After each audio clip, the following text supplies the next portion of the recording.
নমস্কার বন্ধুরা, আশা করি সবাই ভালো আছেন। আজ আবার আমরা চলে এসেছি একটা নতুন জিনিস নিয়ে আলোচনা করার জন্য। আজ আমরা আলোচনা করব একটা নতুন কেমিক্যালের নাম নিয়ে পরে, যেটা হচ্ছে প্যাক্লোবুটাজল।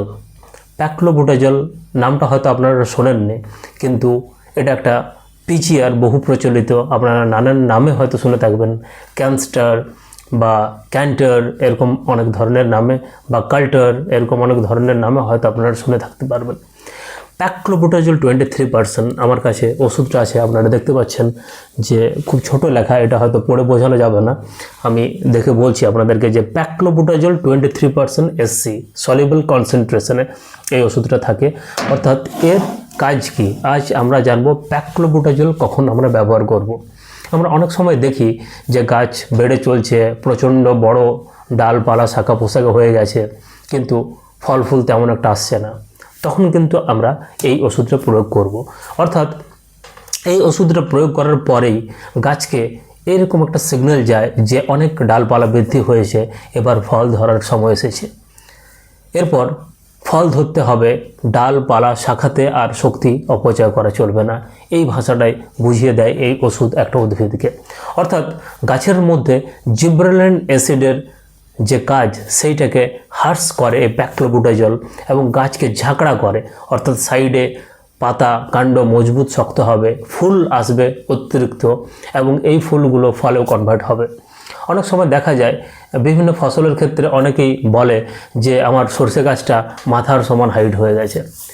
সেই ক্ষেত্রে আপনারা ধরুন সরষে গাছটা যখন আপনাদের এক্সপেক্টেড হাইট এলো, প্রয়োজনীয় হাইট, যে হাইটটা আসার পর আপনার মনে হচ্ছে যে এর বেশি হাইট প্রয়োজন নেই, এবং সেই সময় গাছের বয়স কিন্তু 50 দিনের ওপর হতে হবে, 50 থেকে 60 দিনের মধ্যে বয়স হওয়া উচিত।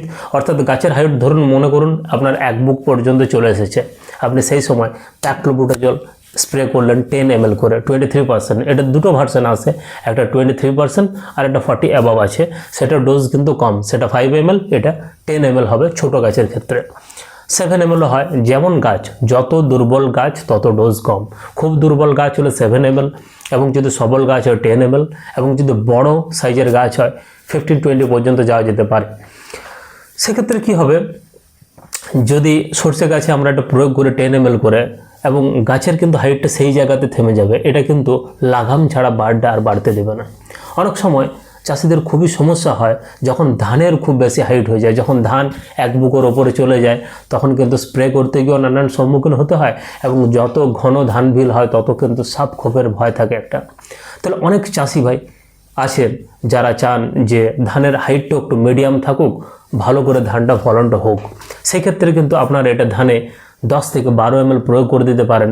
ধানের কিন্তু সেই জায়গার বেশি হাইটটা যাবে না, এবং পাশকাঠি এবং ধানের শীষ প্রচণ্ড সবল হবে, এবং গোছা গোছা ধানের শীষ নেমে আসবে এই পিজিআরটা প্রয়োগ করার পরে।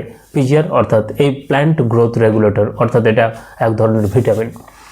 এবং আলুর ক্ষেত্রেও একইভাবে আমরা দেখি যে 50-60 দিন বয়সের পরে আলু বিল ঢেকে যায়, এবং সেই আলু গাছ নালাতে নেমে যায়, যে জায়গাটাতে জল যায় কাণ্ড বেঁকে করে নালাতে নেমে যায়, এবং শাখা পোশাক আবার উঠে লতানো হয়ে যায় অনেক সময়। এই রকম অবস্থা, আলুর কিন্তু গাছের এত বৃদ্ধির প্রয়োজন নেই। একটা নির্দিষ্ট টাইমের পরে আলুর গাছের বা কাণ্ডের পাতার যদি বৃদ্ধি হয়, সেক্ষেত্রে কিন্তু আলুর যে খাবার সেটা নষ্ট হয়। তাই এই সময় যদি ওই পাতা বা কাণ্ডতে যে খাবারটা খাচ্ছে এটা না খেয়ে যদি আলুর দিকে ঠেলে, তখন কিন্তু আলুর সাইজের দ্রুত বৃদ্ধি হয় এবং আলুর ফলন বেশি হয়।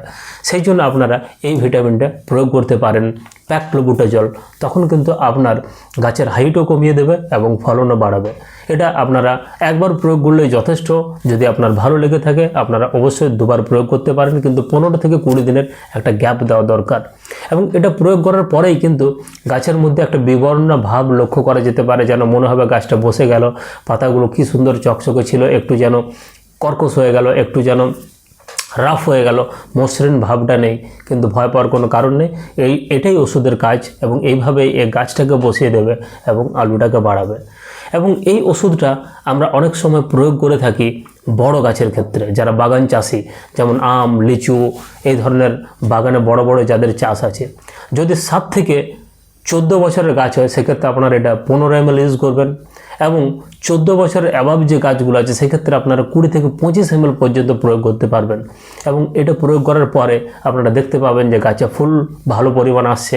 যেমন অনেক সময় আম গাছে ইউজ করা হয়, লিচু গাছে ইউজ করা হয়, এবং আদার্স যে বাগান চাষ আছে সেই বাগানে কিন্তু বড় বড় গাছের জন্য প্যাক্লোবুটাজল ইউজ করা হয়।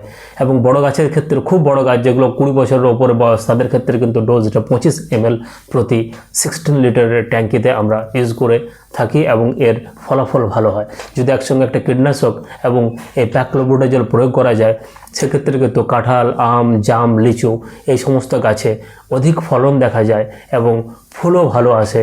আপনারা প্রচুর পরিমাণ ফল পেয়ে থাকবেন। এটা যদি ওই ফুল আসার সিজনটার আগেটাতে একবার স্প্রে করে দিতে পারেন, সুন্দর রেজাল্ট পাবেন। ছোট গাছের ক্ষেত্রে কিন্তু খুবই সাবধানে ইউজ করবেন। আলুর ক্ষেত্রে 10 ml, ধানের ক্ষেত্রে 10 ml, এবং যদি শাক সবজি হয় সেখানে আপনাদের অনুরোধ করব এটা 7 ml নেমে যাওয়ার জন্য।